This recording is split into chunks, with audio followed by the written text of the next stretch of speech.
बिल्कुल। और ये प्रशांत भूषण को मैंने इसीलिए समझाने की ट्वीट को निकाल करके रखा कि समझ में आएगा कि कैसे कैसे कालनेमी सोनिया के साथ हैं। प्रशांत भूषण हमेशा सर सुप्रीम कोर्ट में दिखाई दिया सोनिया विरोध में, कांग्रेस विरोध में, लेकिन अब यह समझ में साफ आ रहा है कि कैसे अन्ना तैयार किया इन लोगों ने, बीजेपी की लहर ना चल जाए कांग्रेस के विरोध में, इसीलिए अन्ना खड़ा करने में प्रशांत भूषण, शांति भूषण की भूमिका थी। आज यही प्रशांत भूषण राहुल गांधी के चेला नंबर 1 रणदीप सिंह सुरजेवाला के साथ मिलकर के दूसरा एजेंडा चला रहा है। यही प्रशांत भूषण हिंदुत्व के खिलाफ ये एजेंडा, और आपने अच्छा याद दिलाया, इसी ने कश्मीर को स्वायत्त कर देने की बात की थी, आजाद कर देने की बात। आज वो कश्मीर किस तरह से खिल रहा है हम ये देख रहे हैं। तो इन देश विरोधी ताकतों का षड्यंत्र क्या है एक दूसरे के साथ कालनेमी वाला, वो महत्वपूर्ण है, इसे समझना चाहिए। आपने याद दिलाया इंडिया, INDIA, ये गैंग सर अब जब सब कुछ शांत हो चुका है, सुप्रीम कोर्ट में सरकार ने बता दिया कि सीबीआई जांच, हम ये चाहते हैं कि सीबीआई जांच हो और मणिपुर से बाहर हो। सुप्रीम कोर्ट अब बलबला नहीं रहा है, लेकिन ऐसे समय में इस पूरे गैंग का मणिपुर जाना, ये मणिपुर को इतना बड़ा मुद्दा बना देना, ऐसा नहीं कि वो, हम लोग बार बार कह रहे हैं कि वो इतना बड़ा पाप है कि अक्षम्य है, लेकिन बंगाल की तस्वीर आज भी देखिए, बिहार में क्या हुआ, बिहार के बेगूसराय में फिर उसी ढंग से 3-4 लड़कियों के साथ वाला मामला आया है। पुलिस ने गोली चलाई, हम लोग कल बात ही कर रहे थे, आज पुलिस ने कह दिया कि नहीं नहीं हमारी गोली से नहीं मरा है, कटिहार में ये आपस में गोलीबारी से मर गया। ये इस ढंग का जंगल राज चल रहा है। कर्नाटक के उडुपी का कांड हम सब ने देखा ही है। ये खेल क्या है सर, मणिपुर क्यों जब सब कुछ शांत हो गया है इंडिया गैंग वहां जा रहा है? ये अविश्वास प्रस्ताव से बर्बाद होने के भय से पहले भारत जलाने का षड्यंत्र है क्या? मनीष जी, मैंने कहा मैं खबरों को जरा दूसरी तरीके से देखता हूँ। लोगों को किसी को रास आती, किसी दिन कुछ लोगों को रास नहीं आती है। जरा ये समझिए मनीष जी कि संसद का सत्र चल रहा है, सरकार अविश्वास प्रस्ताव पर चर्चा के लिए राजी हो गई है, और 16 जुलाई से वहां पर कोई मौत नहीं हुई है मणिपुर में। समझिए आज 28 तारीख है, तो 12 दिन, 16 28 12 दिन हो गए कि मणिपुर में कोई मौत नहीं हुई है। इसका मतलब धीरे धीरे स्थितियां शांत हो रही हैं, एक शांति की तरफ लौट रहा है वहां पे।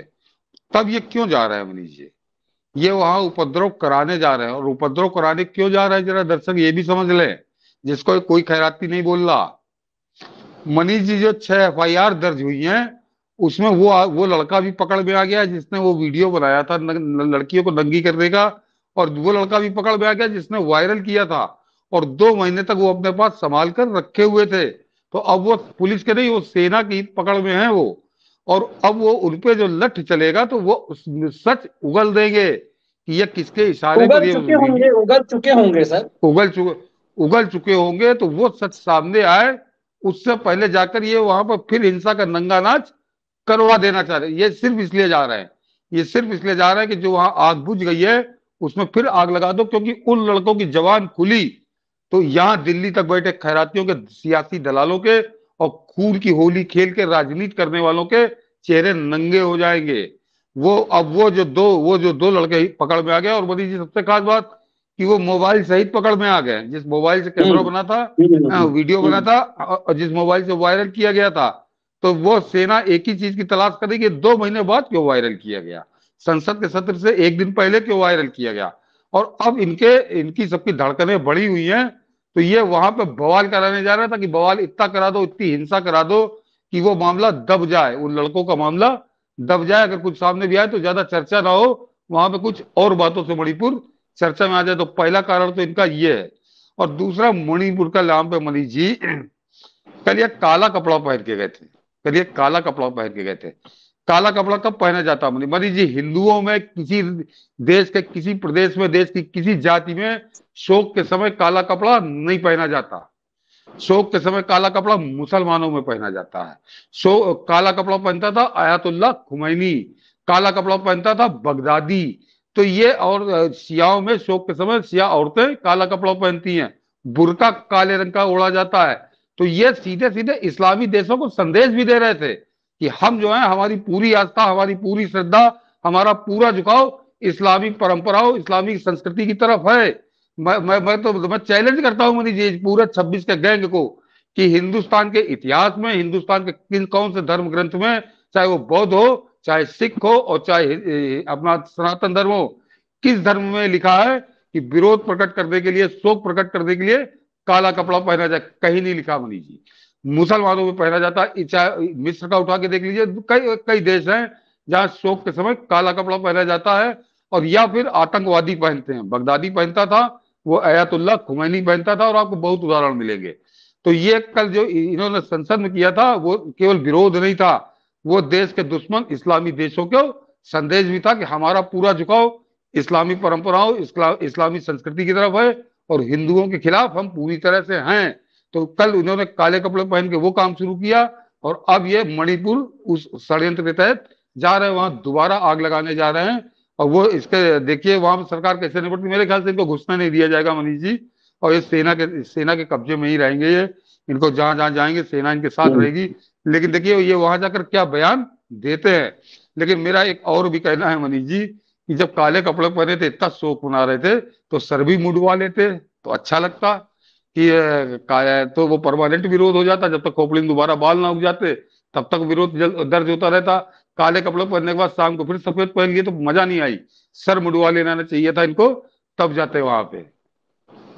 बिल्कुल, और इसीलिए ये लग रहा है। और सर इसका ये जो अविश्वास प्रस्ताव आया है, इसमें जब इनको पता है कि मोदी इनकी थुड़ाई धुलाई किस कदर करेंगे, जब वो बोलने आते हैं संसद में तो प्राइम मिनिस्टर आएंगे ही वो अविश्वास प्रस्ताव पर बोलने, तो इन्हें पता है कितना चुनाव से पहले ये एक सुसाइडल स्टेप नहीं हो गया। इस सुसाइडल स्टेप को छुपाने के लिए उपद्रव करने की साजिश रच रहे हैं, क्योंकि सुसाइडल स्टेप तो हो चुका है विश्वास प्रस्ताव। क्योंकि एक तो पूरी तरह से हारेंगे, ये जो इंडिया में शामिल था उसमें से कई लोग बाइकाट करने के मूड में है, विश्वास प्रस्ताव में शामिल ही नहीं होंगे, क्योंकि कांग्रेस ने हमें बिना भरोसे में लिए ये कर लिया।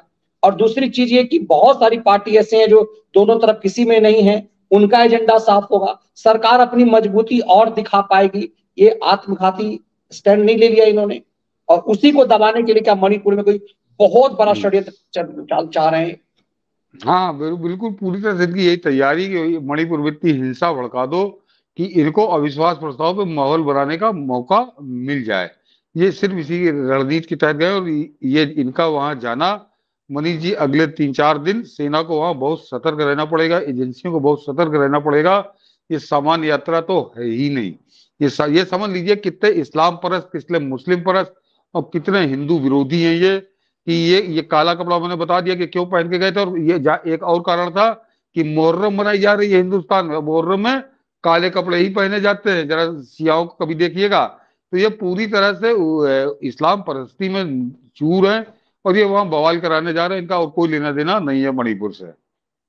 बिल्कुल, और हम पूरी उम्मीद करते हैं कि भारत की खुफिया एजेंसी की नजर इन सब पे होगी कि सब किस एजेंडे में जा रहे हैं। और क्या इस बात का भी भय है कि जो मैं इशारा कर रहा हूं कि सेना ने वो फैक्ट पता कर लिए होंगे कि ये वीडियो कहां था, क्यों इतने दिन बचा करके रखा गया, क्यों पार्लियामेंट सेशन से एक दिन पहले आया, और एकाएक जैसे कि सिसोदिया कहता था कि मेरे ऊपर कोई आरोप नहीं है, आरोप होता तो सीबीआई पकड़ लेती, जांच एजेंसी तुरंत कुछ भी नहीं करती।